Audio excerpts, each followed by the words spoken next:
Hello friends, welcome back to this JCA ecosystem channel. We just installed the wind turbine with spectacular success. We barely put it up when it started spinning. It seems that the combination of the Archimedes system with the conventional system works very well. I like the lens because it is very clear and sometimes it really dazzles me. If you like it, great. And if not, I'll take it off. Well, as you saw, the first thing we did was cut the pipe because it was so long that we knew we weren't going to be able to put it in manually like we did, so we had to cut it. We cut off about 1.50. The pipe is 640 to 150 and then we added 40 centimeters more, twisted at the tip, which is the part where we put the wind turbine. We did all this manually, we had to put it up by hand. It was a bit difficult, but we put it up immediately with very little wind. It doesn't even reach 1 meter per second. Here I have the wind speed meter. I'm going to stand in the direction it's facing so you can see. I want it to come out right because this never comes out clear. 05 was reading 2 meters. 2 meters 1 2 meters 1.6. The wind has increased, look, with 1.8.3. It increased because here in Mendoza there are gusts of wind. There's no constant wind, there are gusts and the temperature is 28. It's cloudy, but quite warm. It's very hot. Well, we've already measured the wind speed. It never reached 3 meters per second and it works much better than with the meter down there, with almost no wind. Look here. Well, now it just stopped and it doesn't even reach 1 meter per second, but as soon as we put it up, it started to spin. It surprised us and at the same time made us very happy to know that the feeling was very good. I think it's going to be spectacular. We did all this with some difficulty. We could have done it with a winch, another system, but with my son here who helped me, who is the one who edits things, the partner I have on the channel, we did it with a little force, nothing more. We did some strange maneuvers there that you will see, you will be seeing them. We are going to go downstairs and I will continue explaining how we are going to get the power from the generator. Yeah, up here we need to put some clamps. Let me explain, that electrical bracket is not working. Don't worry, it is not working. Only the bracket is there because I changed it a while ago for a prototype that goes underground. So, I used it to secure the generator. Down here there is a screw that goes through the wall and on the other side I have screwed it tightly. Let's go to the temperature that I am interested in because it is quite hot. 31 GR. 31 GR of temperature here in Mendoza and the wind speed at this moment is 0, right? There's no wind at all. Now, we were notably surprised that with no wind, nothing, absolutely 0.5 meter per second, it was already spinning. And that's very important to me because it means the system worked. Right now, it's stopped. It's completely stopped. Well, the wind is 0. There it starts to spin. Let's see what the wind is here. Let's see. There it starts to spin. How much does it show? 03. 03. It doesn't even reach 1 meter per second and it's already spinning. Possibly there's more wind up there, but hey, I'm not going up there. 1.2 meters per second.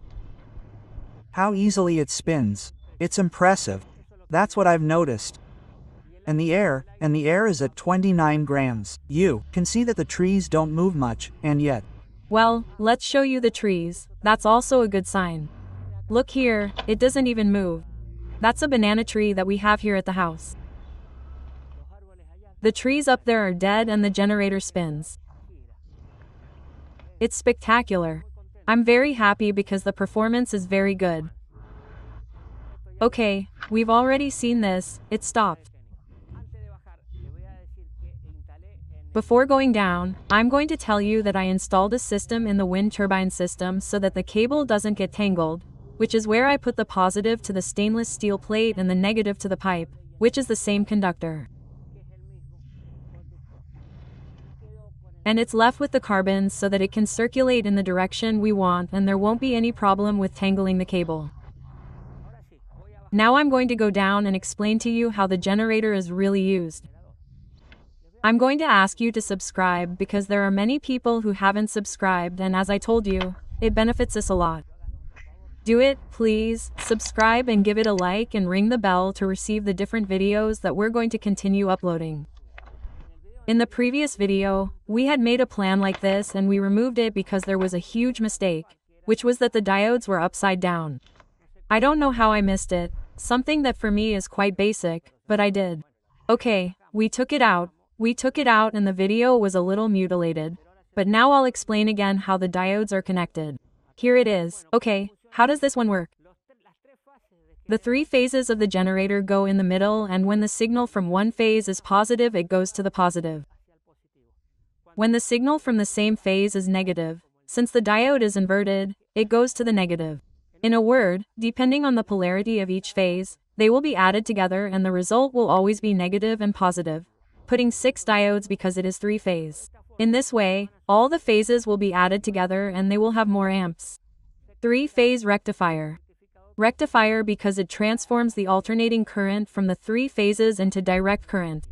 This must be done in order to charge the battery. Now I'm going to continue telling you how the wind turbine is actually used. Why? Because many people tell me that they want a practical generator that they can put in their home. Well, to put it in a home you have to use a converter. Transforming the wind turbine's current cannot be put directly into the line because the wind turbine first produces direct current and does not have the frequency. If it were alternating current, it does not have the frequency and cannot be put into the line. How is it done? Here I will explain how it is done. The wind turbine has 2 cables, a positive and a negative. I am not going to put a charge controller or anything because in reality, if the battery is also charged it is because there is great wind. If you want, you have to put a charge controller just like in solar energy. But anyway, the positive to the positive of the battery and the negative of the wind turbine, which is this one, to the negative of the battery. In this case, I am charging the battery with the wind turbine. What happens here? Whether it charges a lot, a little, does not work or does work, I am storing the total energy in the battery. If you see now the wind turbine is stopped and to use it as a current generator it has to have the current stored somewhere. Why? Because the system is discontinuous. All alternative energies are generally discontinuous. Since they are discontinuous, it doesn't matter if it charges a lot, if it charges a little, if it is not the sum of the average of the day or related to the consumption that the house is going to have. This cable is the one that comes directly from the generator that you saw me connect. It goes up to the top and sends the generator current to these 2 clamps, a positive and a negative. The positive of the generator has to go to the positive of the battery and the negative of the generator has to go to the negative of the battery.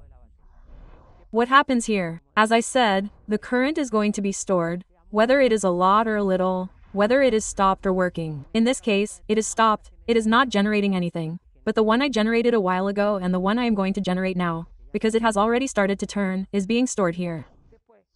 Then, if I want to use 220 volts, I have to find a converter like this one that transforms the energy from the battery, which you already know, but I'm explaining it to you because some of you didn't know how to use the wind turbine. This is an inverter. It receives the 12 volts from the battery and transforms it into 220 V. I'm going to do the test here so that we can see the whole process. Some people already know this, but it's important for those who asked me the question. I put the inverter here. The battery is supposed to be charged for various times, it's running all day. So I connect the negative of the inverter to the same negative of the battery and the positive of the inverter to the same positive of the battery.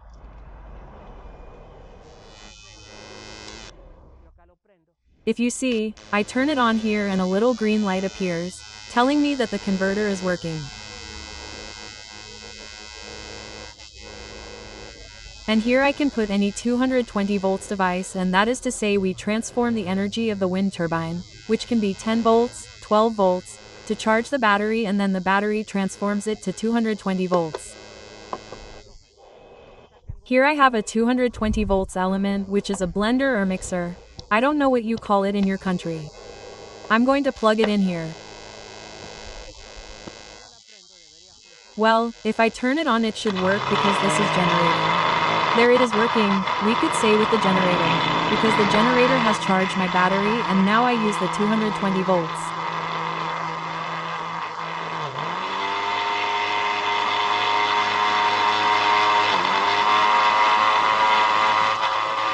There I am giving it more power because the inverter is 2000 W, more than enough for this.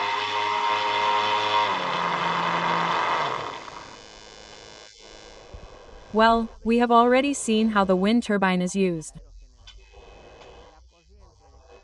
The current it generates or the power generated by the wind turbine varies depending on the amount of wind, the amount of time there is in the place, and the consumption we are going to make. We are going to discharge it more or less to the battery depending on what the wind turbine charges. Ultimately, the wind turbine will charge the battery intermittently. Once yes, once no. Is there going to be wind? Is there not going to be wind? Then I'm going to use it with a 220V converter. If I want to use 110 versus, it's the same.